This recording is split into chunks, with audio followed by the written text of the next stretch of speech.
Why do mergers and acquisitions fail? It's what we're talking about today on the eCentral Business Show. I'm John Nayler. I'm joined by Don McKenzie from Adizes. Thank you, John. This is a really great section of videos, and we roll them out one a week to keep people baited up. It's fabulous. Now, this one we're talking about this week is mergers and acquisitions. Why do they fail? You know, but because we so rarely see a success. Is that just me, or is it? No, there's on Forbes, there was a KPMG study that said that 83% of mergers and acquisitions fail to deliver the benefits. It's a very common thing, and I think what happens is for the 10 or so percent that is successful, they're these really amazing poster childs of amazing returns, amazing opportunities, but the majority fail to deliver that. But there's enough hope out there that I could one day be that company. They're going to be a business that acquires other business and does it well. That's right, and my personal experience, I was lucky enough to do quite a bit of M&A, some that went well, but some that went really poorly. And with those experiences of well and poorly, combined with some of the stuff we do at Adizes, it gives a bit of an insight as to why they work and why they fail. Okay, great. So within your history, so you're saying, what are you going to call it out as 50-50 or? No, well, in terms of numbers, it was worse that, I don't know, 20 or 30% was successful, 60 to 70% failed. From a quantum level, the numbers are even bigger than that. But we also see, like, we hear about these investment companies that are, aggressively acquiring businesses and then they shred them and tear them apart and gut the costs. But that's more financial engineering. And what you'll find... That's not true mergers and acquisitions. We're not really talking about that. Well, I guess the way I define it in terms of creating real value, potentially not.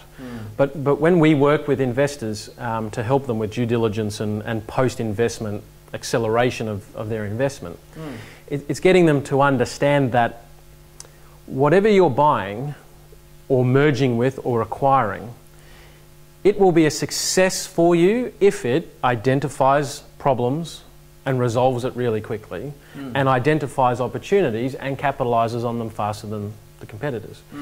And so mergers and acquisitions that go well, they actually understand that. They understand that at the basis is everything. Is there this problem solving, this opportunity capitalization, and they allocate some of their capital towards the ingredients that lead to that.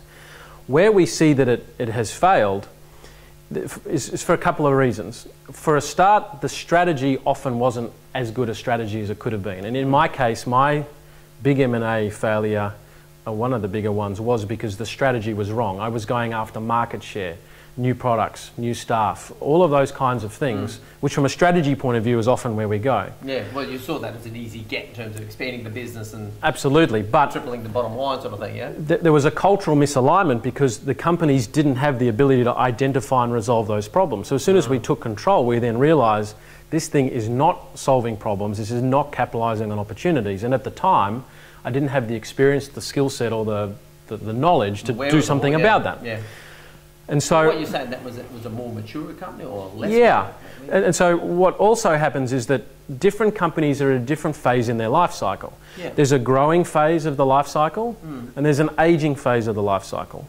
Yeah. And often what we see is aging phase companies with good, often they have cash because they're doing it, they're trying to buy youth, they're trying to buy new ideas, they've lost the ability to do this stuff themselves, so they're trying to buy it. But it's sort of like an 80-year-old trying to hook up with an 18-year-old. I mean, there's just some misalignment. Yeah. And so what we need to try and do is understand. Well, we need to understand where we are in the life cycle, and if an older company is going to buy and control a newer company, we need to help that new company first move up the life cycle, so it can become closer to where that older company is from a cultural point of view. Or if the older company tries to colonialize, kind of like bring systems and too much process, it kills the business. And Murdoch paid $500 million for MySpace. MySpace, I remember it being ahead of Facebook, paid $500 million, and then when you look at the story, all the controls, the systems and process from that big entity comes in, the best people leave, it loses that ability to identify problems and capitalize on opportunities, and competitors like Facebook come and eat their lunch. Yeah. Now in my instance, I was actually a growing an early phase company that acquired the control of an aging company. But I didn't understand all of the issues of an aging company. The right sequence would have been, if I was going to do that transaction, help that company come back along the life cycle, rejuvenate it a little bit, more flexibility, help it get back what it's lost. And what has it lost?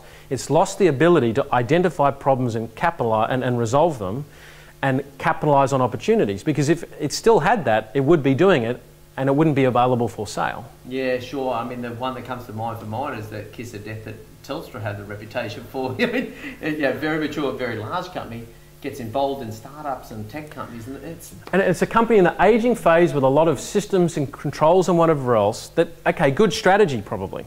We're going to get this product, we're going to get this service, we're going to acquire these customers. We're trying to stay in business, you know, we don't own the copper anymore type thing. But the right sequence, if Telstra's going to do that, is not to go in and try and integrate and control. It's okay, take control from a decision point of view, but implement the sequence of helping that organisation move up the life cycle, still maintain its success, still maintain its ability to solve problems and capitalise on opportunities. So over time you can get a better cultural alignment. I mean, the sort of analogy, it's, you know, you can get a sort of a greenish kind of stick and slowly bend it, and as long as it's slow enough you can often get the thing to come around on itself. But if you take the same stick and do that too quick, it breaks. And so what you've got to do is work out a way where the companies come together culturally, and that often starts with the most basic thing is, hey, is this identifying and solving problems? Because the day after you either acquire or invest in it, something has changed, the world has changed, new problems, new opportunities, and is this thing going to be able to resolve problems and capitalise on opportunities? And that when we have a look at M&A that has been successful, there was a cultural alignment. There was investment in the ingredients that will lead to problem solving and opportunity capitalising, and they were able to waltz hand in hand into the distance. Where it fails is just too much misalignment. Yeah, are you listening, Telstra? I wonder. No, but it's such a common story. Like you said, it's not isolated. It's 83% of M&As go. They're not our stats. We haven't got time to go through even a fraction of the examples we know. But now you're talking about life cycle organisation of where they're up to in terms of being young, youthful, problem-solving problems, or being mature company type thing. You're saying in the M&A world, there's always going to be that gap.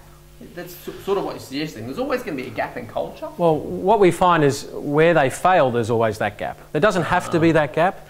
Where we see success is it's actually companies that are quite aligned on where they are in the organisation, merging and acquiring, that are most successful.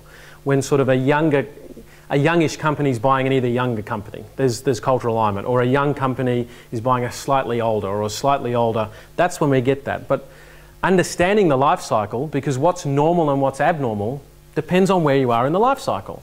And so if you can understand what's a normal problem, what's an abnormal problem, and where are we, then you can really get that alignment and you can do the things that will lead to success.